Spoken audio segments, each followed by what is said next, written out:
Renforcement spirituel 19. Le grand voyage. Vous êtes embarqué dans un grand voyage? Ou peut-être n'est-ce pas un voyage? Comment le voyez-vous? Il ne s'agit pas de se réveiller chaque matin et d'envisager sa journée comme une manière de préparer la suivante. Et il ne s'agit même pas de se réveiller chaque matin et de chercher au fil de la journée de nouvelles manières de profiter du temps que vous donne le soleil et que vous donne l'invisible air.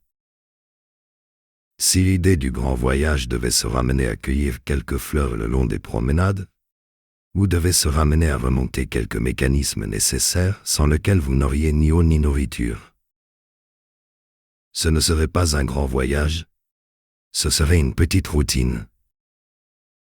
Oui, une petite routine, de temps en temps faussée par une entorse ou un rhume. Mais il y a néanmoins du bonheur dans chaque petite routine. Oh, de la sérénité et des vapeurs de joie dans chaque petite routine que vous parviendrez à maîtriser. Qu'est-ce que le bonheur exactement, si ce n'est la profonde tranquillité que vous trouvez dans une routine qui vous assure simplicité et confort? Et si ce n'est encore la petite excitation inattendue quand quelque chose de délicat vient perturber votre petite routine, tout en vous laissant la certitude de pouvoir retourner à votre petite routine dès le prochain lever du soleil? Ne définissez pas vous-même la souffrance et le malheur comme une rupture brutale dans vos petites routines? Vous éloigne de la grise quiétude d'une prévisibilité confortable et douce? Il n'y a pas de petite routine s'il ne s'agit pas d'un retour perpétuel de la quiétude et de la tranquillité. Et s'il ne s'agit pas de plaisirs apprivoisés et de joies apprivoisées que vous faites revenir chaque jour ou chaque semaine à l'aide de quelques gestes appris, de quelques gestes intégrés, de quelques gestes devenus partie intégrante des ressorts de votre esprit. Le bonheur. Oui, le bonheur.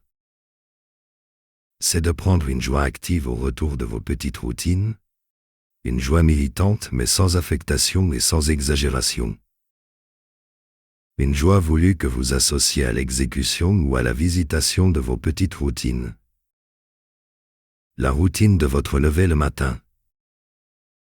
La routine de votre petit déjeuner.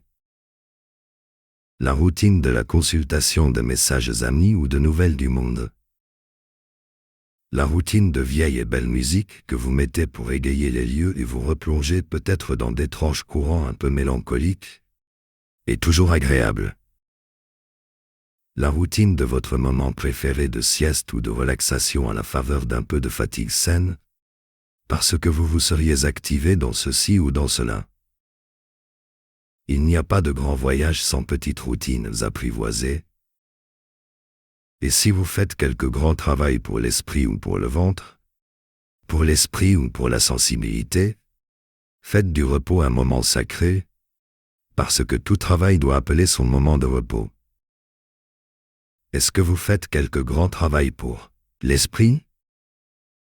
Il n'y a pas de repos dans ce travail même. Vous devez donner à ce travail sa propre part de repos.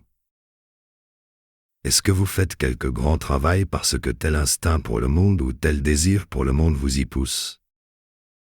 Il faudra aussi à ce travail son propre repos. Oui, qu'importe la joie ou la fierté que vous puisez dans le travail, vous devez aussi trouver le ressourcement dans le repos. Et comprendre que tout moment de repos est un moment de réparation ou de préparation. Voici que je ne vous ai rien dit du grand voyage. Qu'importe.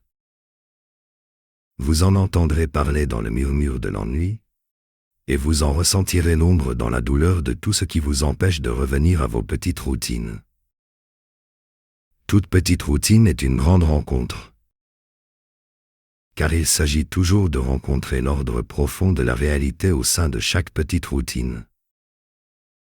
C'est parce que le soleil obéit diligemment aux lois de la réalité, c'est parce que vos poumons suivent diligemment les lois de la réalité, que vous pouvez accomplir jour après jour le prodige de renouveler l'alignement de votre expérience sur votre désir et votre vouloir. N'est-ce pas cela le grand voyage? Étendre sans cesse le domaine de votre désir et de votre vouloir, et y plier peu à peu votre expérience de la réalité? Sensei Cyril Ndonyasu